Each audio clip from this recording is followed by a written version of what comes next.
Actually, yung album na to, ito yung story, or ito yung way to share my story, to share my life to people na ito si Kimo. And ito yung kind gawin ni Kimo.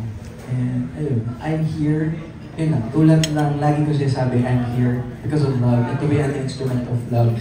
And siguro, ito yung way to share my music, to share myself, and yun, to spread good vibes sa lahat ng tao. Always spreading good vibes ito si Kimo. The first time I met him was, I believe, nung Philpop Himig Handog. Yes. I met him there for the first time and already spreading good vibes siya. From that time pa lang. And ngayon naman, grabe guys. Kung narinig nyo lang yung soundcheck niya, as in parang full out performance na din. Hindi man lang siya reserve 10% na. Nag 110% siya kanina, and we are so excited to let you guys see that in just a little bit. Pero ito naman, Kimo, it's time for us to open the floor to our friends from the media. Okay, first up, of course, from Miss Jamie Ortega from Soundcheck Manila. Miss Jamie is here. Hello, Miss Jamie. So, ay parang na-mention mo na pala ito. So, anyway, my name is Jamie. I'm from Soundcheck. Years din, no? Ito quite a while. Tapos, anong track do you think your fans will like the most and why? Ayun po, like what I've said po, it's 3 years in the making. Dahil Yes. yun nga po, yung brainstorming namin is, hindi kami maglalabas ng output kapag hindi nag-agree lahat. Yun yung talagang maganda sa, namin, sa workflow na ginawa namin during that process. And also, ayun, masasabi ko lang, ang siguro yung isa sa mga tracks na siguro magugustuhan ng tao is yung I'm Home. Bakit pa yung I'm Home? Kasi, ayun, quick story lang po. I wrote this song para sa isang tao from my past na yun. Oh my gosh, sorry.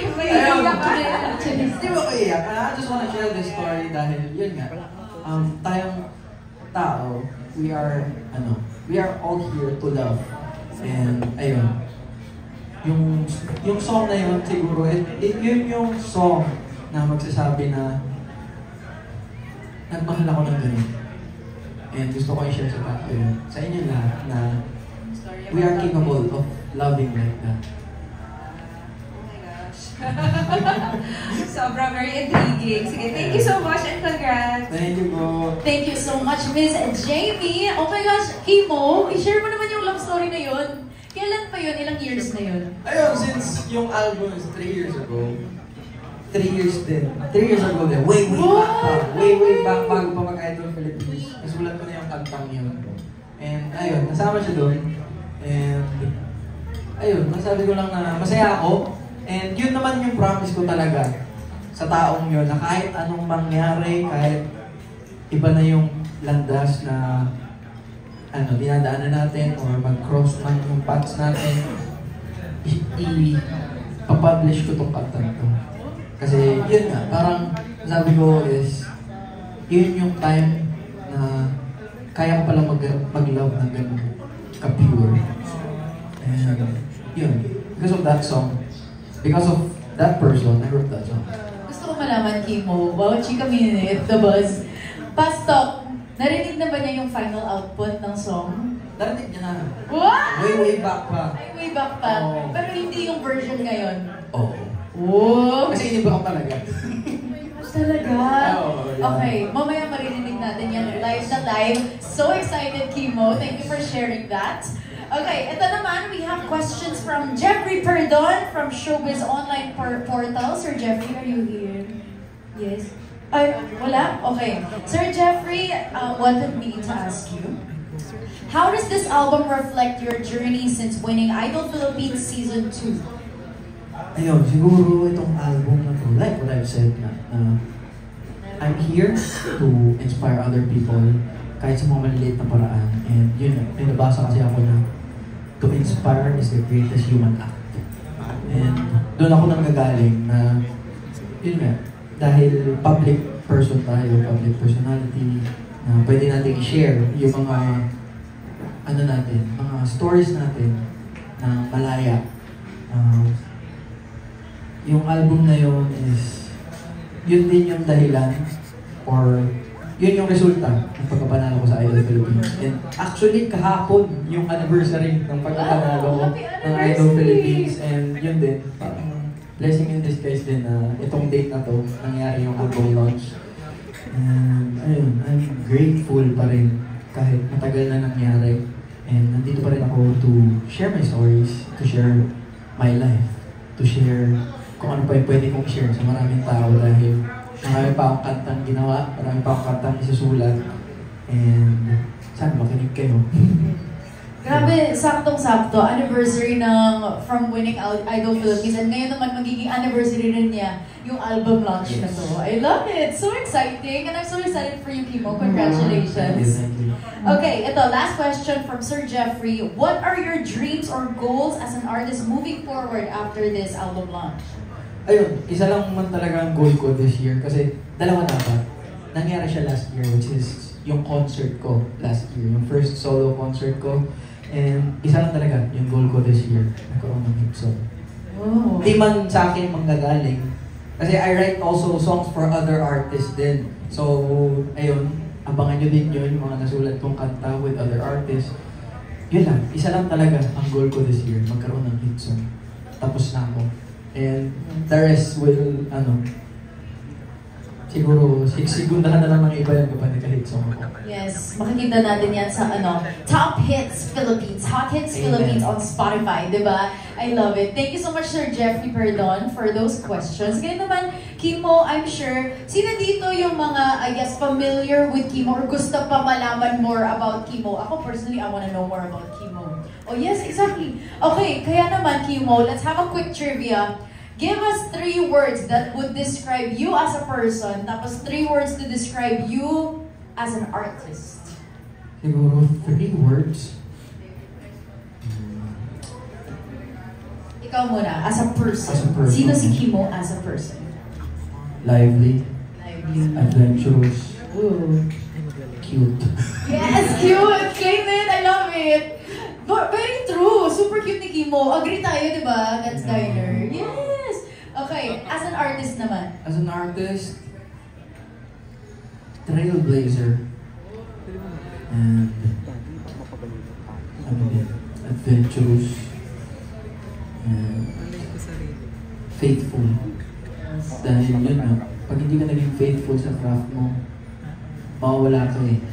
So, isa din yun sa mga keys para maging successful or para hindi ka maligaw.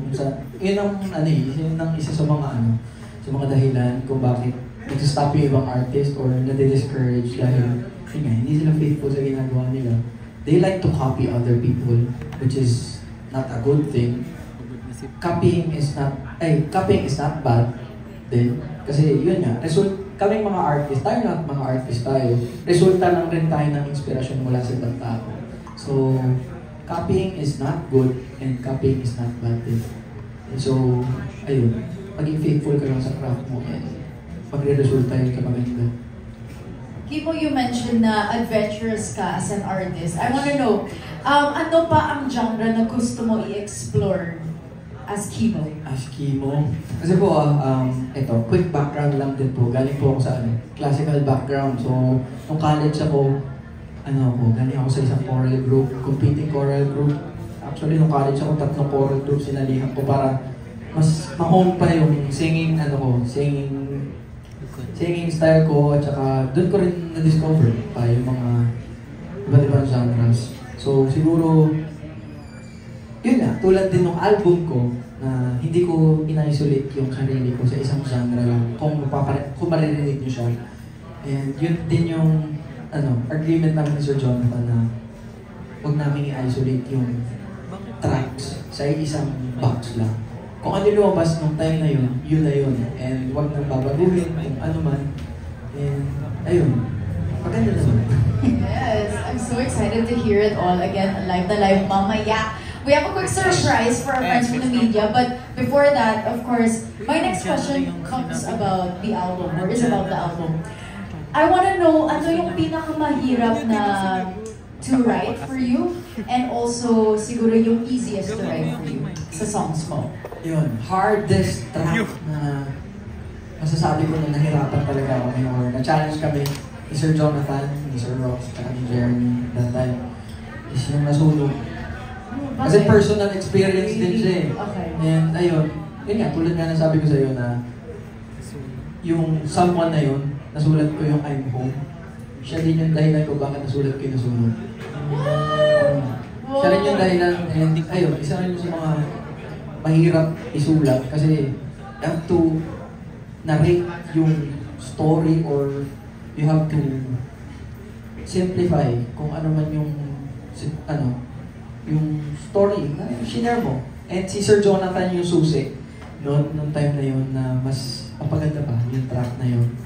And sobrang thankful ako kay Sir Jonathan kasi alam niya lahat ng secret ko kaya gano'n kami niya ni Sir John. And ayun, sobrang luwag katrabaho ni Sir Jonathan. Hands down. Sobrang taas ng respeto ko. Grabe yun ah. 2 songs na si Ate Girl. Grabe 2 siya. songs na siya. Bongga. Okay, ano naman yung pinakamadali na song to write, produce, lahat na? Isayaw mo lang. Yung pinakamadaling track na nasulat namin. Kasi as in, during the process, nag-flow lang talaga siya. And ayun. Yung story kasi ng song is kahit anong problema, kung anong problema yung pinagdadaanan mo, kung anong phase ng life meron ka, all you need to do is sit back, relax, or if hindi ka nakapag-relax, just shake it off, just dance. And hindi lang basta dancing yung pinag-usapan namin doon ng time na yun. It's about expressing yourself freely. And yun naman talaga yung nagmamatter while living, is to express yourself sa malayang pamamaraan.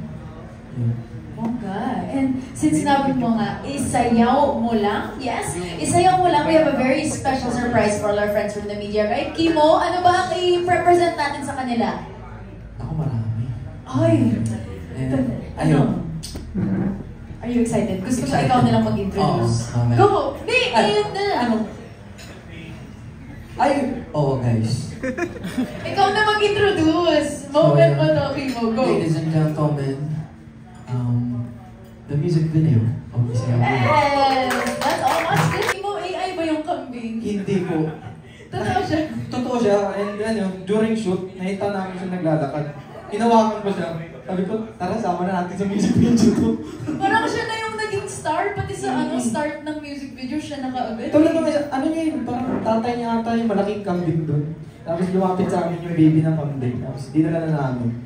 Kasama na natin sa music video. Grabe, ang random, pero ang cute. Parang, ano ba sa tingin mo, by just randomly getting the kambing, randomly getting him to be a part of your music video, ano sa tingin mo magiging storyline or vision ng music video na to because of that? Ayun, since kambing siya, sana, greatest of all time. Yes! I love it! Diba? Yun yung parang nakita ko. Go? May pa-symbolism si Kimo. Tsaka low cost ang kambing kasi yung TF niya damo lang eh. Yung TF niya, libre lang pala, kailangan lang may damo. Perfect. Baby lang. Very cute. I love the music video. I enjoyed it personally. Thank It's you. very different. And I want to know naman, Kimo, with this music video, sino nag-conceptualize? Who thought about the idea? Kasi super creative niya. Ayun, since yung song is isayaw mo lang, and yun, tulad nga na sabi ko na, if you are feeling down, kung may pinagdadaanan ka sa buhay, kahit anong walks of life, kahit anong profesyon ang meron ka, yun, kita niyo, may nurse, may police, may ganyan. Yun, all you need to do is shake it off, and tomorrow is gonna be okay. Yun yung gusto namin ibigay na mensahe sa tao. And ayun, ginawa lang namin siyang enjoyable, and ayun, kita niyo yung visuals, parang as crazy as possible. Yun lang yung gusto namin ma-achieve na goal ng music video na yun. And sana na-achieve namin. Nag-enjoy naman kayo noon. Yes! Because my baby. Ay, pamangkin mo yan! Pamangkin mo na dito. Okay, hi po. Eh, naki-earmuffs naman siya. Sabi ko mag-earmuffs siya para mamaya. That's good. Okay. Kimo, of course, before we close the floor with our friends with the media, last few words from you para sa kanila. Ayun, mga ma'am sir, once again, I'm Kimo, and I'm from Idol Philippines Season 2. And maraming salamat po from the bottom of my heart.